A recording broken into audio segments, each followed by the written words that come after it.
একটা বাস্তব সত্য, অর্থ যেখানে নেই, ভালোবাসা সেখানে দুর্লভ। সাপ তার বিষ নিজের দাঁতে রাখে, কুকুর তার বিষ জিভে রাখে, কাকড়া বিছা তার বিষ লেজে রাখে, কিন্তু মানুষই একমাত্র প্রাণী যে কিনা বিষ নিজের অন্তরে রাখে। যে তোমাকে ছেড়ে যেতে চায় তাকে কখনো বলো না আমি তোমাকে ছাড়া বাঁচব না। শুধু এতটুকু বলো, যদি অন্য কারো জীবনে বেশি সুখ পাও তবে যাও, কারণ জীবনটা তোমার।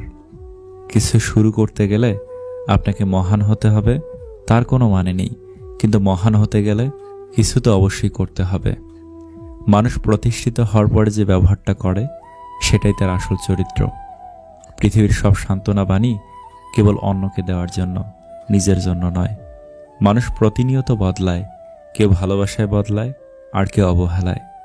সম্পর্ক যখন পুরনো হয় কল দেওয়া কমে যায়, কথা বলার সময় কমে যায়, মেসেজ দেওয়া কমে যায়, রিপ্লাই হয় ধীরগতির, অবহেলা বেড়ে যায়, কমে যায় গুরুত্ব। আমি স্বার্থপর নই, আমি আস্তে আস্তে তাদের থেকে দূরে সরে যেতে থাকি যাদের কাছে আমার কোনো মূল্য নেই। দেরিতে আসুক ক্ষতি নেই, তবে মানুষটা যেন সঠিক হয়। স্মৃতি এমন একটা জিনিস যার জন্ম আছে, মৃত্যু নেই। স্বার্থে আঘাত পড়লে কেঁচেও বিষধর সাপ হয়ে যায়, মুখের ওপর সত্যি বললে গাধা বাঘ হয়ে যায়। এমন কাজ কখনো করো না যাতে তোমাকে বিচারকের শরণাপন্ন হতে হয়। ধন্যবাদ সময়, কিছু প্রিয় মানুষগুলোর আসল চেহারা দেখাবার জন্য। বলা হয়নি অনেক কথা, মনেই থাকুক তবে, কে বলেছে ভালোবাসলে তাকেই পেতে হবে। ভাঙা মন নিয়ে যে হাসতে জানে তার মতো শক্তিশালী মানুষ খুঁজে পাওয়া কষ্টকর। পৃথিবীর সবচেয়ে সুন্দর দৃশ্য হলো কাউকে হাসতে দেখা। তার চেয়েও ভালো লাগবে যদি আমি জানতে পারি আমার কারণে একজনের মুখে হাসি ফুটে উঠেছে। সত্য কথা বলতে সাহসের প্রয়োজন হয়, আর সত্য কথা সহ্য করতে মনুষ্যত্বের প্রয়োজন হয়। ভালোতে সে মানুষ যাকে কখনো মনে রাখতে হয় না, নিজে থেকেই মনে পড়ে যায়। নীরবতা ও হাসি, এই দুটো জিনিস চরম শক্তিশালী, কারণ নীরবতা দিয়ে অনেক সমস্যাকে এড়িয়ে যাওয়া যায়, আর হাসি দিয়ে অনেক সমস্যার সমাধান করা যায়।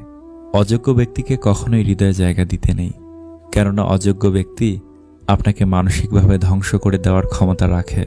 তুমি যদি অন্যের জীবনে আশার প্রদীপ জ্বালাও, তবে সেই আলোই তোমার চলার পথ একে দীপ্ত করবে। যে ব্যক্তি অতি সৎ সে ব্যক্তি রাগ বেশি, কারণ তিনি অন্যায় সহজে মেনে নিতে পারেন না। একটা সংসারে স্ত্রীকে স্বামীর চেয়ে বেশি হিসেবি হতে হয়। স্ত্রী হিসেবে না হলে সংসারে উন্নতি করা সম্ভব না। হিসেবি মানে কৃপণতা নয়, বরং অপ্রয়োজনীয় খরচ না করাই হচ্ছে হিসেবি। সুখ হচ্ছে একটা মায়া, এই শব্দটি শুধু অভিধানেই থাকে, মানুষের জীবনে থাকে না। গুগল যেমন পারে পৃথিবীর সব পথ দেখাতে, তেমনি মিথ্যা না বলা পারে একজন মানুষকে সত্যের পথ দেখাতে। অহংকার বলে দেয় টাকা কত আছে, সংস্কার বলে দেয় পরিবার কেমন, স্পর্শ বলে দেয় স্বভাব কেমন, তর্ক বলে দেয় জ্ঞান কেমন, মুখের ভাষা বলে দেয় মানুষটা কেমন, পছন্দ বলে দেয় ভাবনা চিন্তা কেমন, স্বপ্ন বলে দেয় ভবিষ্যৎ কেমন।